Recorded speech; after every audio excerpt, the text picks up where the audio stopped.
নমস্কার বন্ধুরা, welcome to সাঙ্গুস blog. আজকে চলে এসেছি একটা নিরামিষ আলুর দমের তরকারি। নিরামিষ মানে যেটা ঘরে খাওয়ার মতন তৈরি করবো। এটা কোনো রেসিপি মানে স্পেসিফিক কোনো রেসিপি বা তার নাম নেই, ঘরের মধ্যে রান্না করবো, তাই আপনাদের সাথে শেয়ার করছি। প্রথমে আলু কেটে রেখেছি, সেটাকে আমি নুন আর হলুদ দিয়ে মাখিয়ে নেব।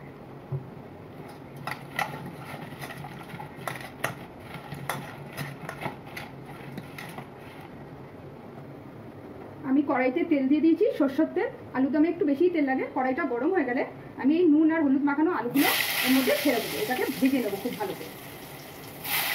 আমি কিন্তু সেদ্ধ করে করি না, আমার সেদ্ধ করে করলে খেতে ভালো লাগে না, তাই আমি এটাকে ভেজে নেব। লাল লাল করে আলুগুলোকে ভেজে আমি উঠিয়ে নেব। সেদ্ধ করে করলে পরে তাড়াতাড়ি হয়, কিন্তু টেস্টটা অতটা ভালো হয় না, তাই আমি এগুলোকে লাল লাল করে ভেজে নেব।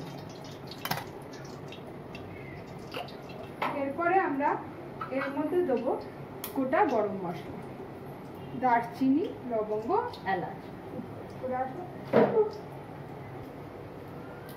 আর তার সাথে দুটো ছোট তেজপাতা।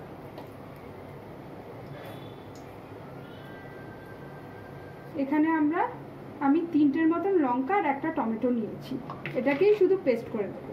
আমি এর মধ্যে কিন্তু রসুন, আদা, পেঁয়াজ কিছুই দেবো না। আদাটা দিতে পারেন আপনারা, কিন্তু আমার আদার গন্ধ সহ্য হয় না, অ্যালার্জি আছে, তাই আমি আদাটা ইউজ করবো না। এগুলোকে চলুন পেস্ট করে নিই।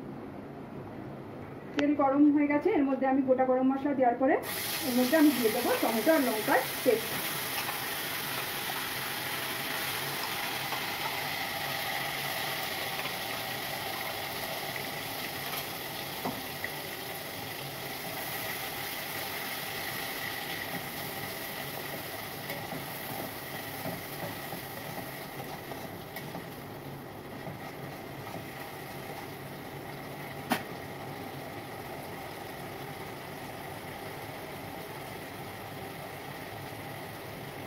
পরে এর মধ্যে একটু জল দিয়ে দেবো আমি, কেন কি এর মধ্যে এবার আমি গুঁড়ো মশলাগুলো এক এক করে দেবো। গুঁড়ো মশলায় কী কী ইউজ করেছি সেগুলো আপনাদের আমি বলছি। প্রথমেই তো স্বাদ অনুসারে আমি নুন দেবো, 1 চামচের মতন কাশ্মীরি লাল মির্চ। যারা ঝাল বেশি খান তারা গুঁড়ো লঙ্কাও দিতে পারে, আমাদের ঝাল অত বেশি খাচ্ছে না, তার জন্যে কাশ্মীরি লাল মির্চ। 1/8 চামচের মতন মিট মশলা দেবো। নিরামিষ কিন্তু পেঁয়াজ রসুন দিইনি, কিন্তু যেহেতু ঘরে খাওয়ার মধ্যে একটু টেস্ট যাতে হয়, তাই মিট মশলা দিই। 1 চামচের মতন আমি চাট মশলা দেবো, 1/2 চামচের মতন হলুদ দেবো, আর 2 চামচের মতন জিরের গুঁড়ো। এর সাথে আমি আরেকটা জিনিস দেবো, সেটা হলো অল্প, একদম অল্প চিনি।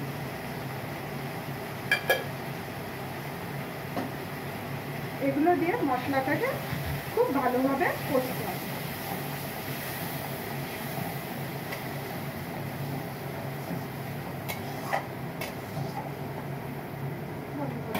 মশলাটা অনেকটা কষে গেলে এর মধ্যেই আলুগুলো আমি দিয়ে দেবো, কেন কি আলুগুলো যেহেতু কাঁচা, সেদ্ধ না, এই মশলার সাথে এটা আর একটু ভাজা হবে আর সেদ্ধ হতেও সুবিধা হবে। তার জন্য আলুগুলো দিয়ে এবার আমি মশলাটাকে কষাবো। এখন কিন্তু জল অ্যাড করবো, মশলা আর আলুটা খুব ভালোভাবে আগে কষে নিতে হবে।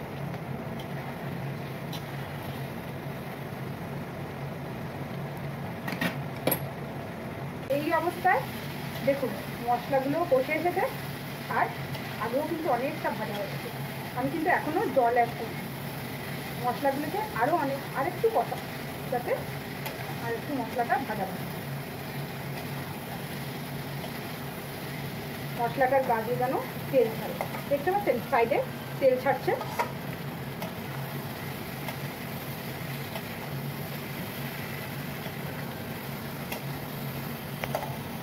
এই অবস্থায় এর মধ্যে আমরা জল অ্যাড করব। আপনারা গরম জল অ্যাড করতে পারেন, আমি বাড়িতে খাবো তাই আমি নর্মাল জলই অ্যাড করলাম। গরম জলটা অ্যাড করলে বেশি ভালো হয়। এরপরে আলুগুলোকে আর একটু সেদ্ধ হতে হবে আর ঝোলটাকেও আরও শোকাতে হবে। আমার বাড়িতে এটা ভাত দিয়ে খাওয়া হবে, তাই আমি একটু ঝোল রাখলাম। আপনারা চাইলে এটাকে মানে শুকিয়ে রুটি দিয়ে বা পরোটা দিয়ে খেলে পরে ঝোলটা আরও কমিয়ে নিতে পারে, যে যেরকম খাবেন। এরপরে লাস্টে আমি দিয়ে দেবো, যেহেতু নিরামিষ আলুর দম, তো একটু ফ্লেভার আনার জন্য আমি দেবো কস্তুরি মেথি। কস্তুরি মেথিটাকে এরকম করে হাতে ডলে উপর দিয়ে দেবো। আর তার সাথে আমি দেবো কিছুটা কিশমিশ। এই আলুর দমে কিশমিশ জিনিসটা আমার আর আমার পরিবারের সবারই খুব ভালো লাগে, তাই এর মধ্যে দিয়ে দেবো কিছু কিশমিশ। দিয়ে একটুখানি নাড়িয়ে ওটাকে ঢাকা দিয়ে দেবো, যাতে কস্তুরি মেথির গন্ধটা চলে না যায়। আর 1 সেকেন্ডের মতন ফুটিয়ে আমি এটাকে নামিয়ে নেবো। আর বলে দিই, আপনাদের যদি আমার এই রেসিপিগুলো ভালো লাগে, ঘরোয়া রেসিপি, ফ্যান্সি রেসিপি সব কিছু মিলিয়ে আমি নিয়ে আসি, যদি এগুলো আপনাদের ভালো লাগে প্লিজ আমার চ্যানেলটাকে সাবস্ক্রাইব করে দেবেন, লাইক করে দেবেন আর শেয়ার করে দেবেন। আপনারা লাইক, শেয়ার আর সাবস্ক্রাইব করলে পরে আমার কিন্তু এরকম রেসিপি বলুন বা যা আমার চ্যানেলটায় যে ভিডিওগুলো আছে, ইনফরমেশন ভিডিও বা এরকম রেসিপির ভিডিও, সব কিছু নিয়ে কিন্তু আমার আসতে খুব ভালো লাগে।